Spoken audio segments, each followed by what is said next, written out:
મોરબીમાં નાફેડ ગોડાઉનમાં આગનો મામલો સામે આવ્યો છે। નાફેડના ડાયરેક્ટર મોહન કુંડારિયાનું નિવેદન સામે આવ્યું છે। સમગ્ર ઘટનામાં સંપૂર્ણ તપાસ કરવામાં આવશે। વેરહાઉસ કોર્પોરેશન પાસેથી વસૂલાત કરવામાં આવશે। જે પણ દોષિત હશે તેની સામે કાર્યવાહી થશે તેવું કહેવામાં આવ્યું છે।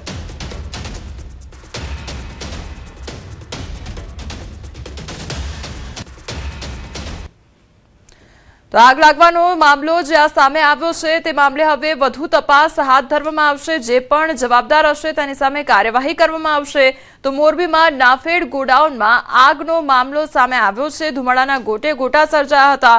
આગે વિકરાળ સ્વરૂપ ધારણ કર્યું હતું। તો નાફેડના ડાયરેક્ટર મોહન કુંડારિયાનું નિવેદન સામે આવ્યું છે। સમગ્ર ઘટનામાં સંપૂર્ણ તપાસ કરવામાં આવશે અને વેરહાઉસ કોર્પોરેશન પાસેથી વસૂલાત પણ કરવામાં આવશે। જે પણ દોષિત હશે તેની સામે કાર્યવાહી પણ હાથ ધરવામાં આવશે। ગોડાઉનની આગમાં જે કોઈ દોષિત હોય એને અમે એક્શન લેવામાં આવશે। નાફેડ દ્વારા જે ખેડૂતોની ખરીદેલી મગફળીનો સ્ટોરેજ કરવામાં આવેલો હતો તેમાં જે લોસ આવેલ છે તે વેર હાઉસિંગ કોર્પોરેશનના માધ્યમથી રિકવરી કરવામાં આવશે। આ બાબતમાં જે કાંઈ હશે એની પૂર્ણ તપાસ કરવામાં આવશે। મિશન 2027ની ચૂંટણીને લઈને કોળી સમાજ એક્શનમાં જોવા મળી રહ્યું છે। 2027માં પરસોત્તમ સોલંકીના પુત્રને ચૂંટણી લડાવવાની તૈયારી દર્શાવવામાં આવી છે।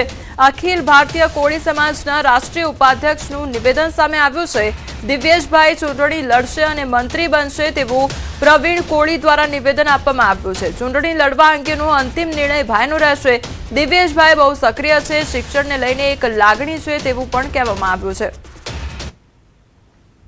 સમૂહ લગ્ન હોય કે બીજી કોઈ પણ મેટર હોય હંમેશા મોખરે દિવ્યેશભાઈ રહેશે આગળ। એટલે યુવા જે કોળી સમાજ છે, યુવા કોળી સમાજ હોય કે ઠાકોર સમાજ, આ બધા યુવાનોની માંગ છે કે 27માં દિવ્યેશભાઈ ચૂંટણી લડવા પડે। આ અમે મન બનાવી ચૂક્યા છું કે દિવ્યેશભાઈને 27માં ફાઇનલ અમે ઇલેક્શન લડાવીશું।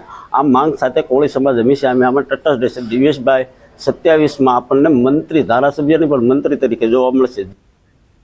ગીર સોમનાથમાં વેરાવળ પાલિકાની બેદરકારીના કારણે મૃતદેહો રજડ્યા। ત્યારે ત્રિવેણી ઘાટ સ્મશાન ગૃહમાં ગેસ આધારિત ભઠ્ઠી બંધ થતા મૃતદેહો રજડ્યા અને ગેસ આધારિત ભઠ્ઠી બંધ થતા એક સાથે 5 મૃતદેહો એકઠા થયા।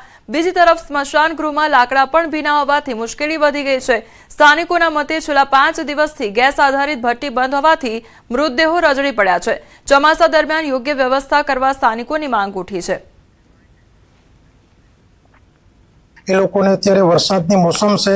આજે અમે અહીંયા અમારા ગામમાંથી એક બોડી લઈને આવ્યા છે। 5 બોડી છે, નથી લાકડા પણ ઓછા છે, સે ભીના છે અને જે ગેસ ભઠ્ઠી છે કે આ વરસાદની મોસમમાં તમે બર્તન પૂરા સ્ટોક રાખો અને ભઠ્ઠી પણ ચાલુ કરાવો જેમ બને એમ।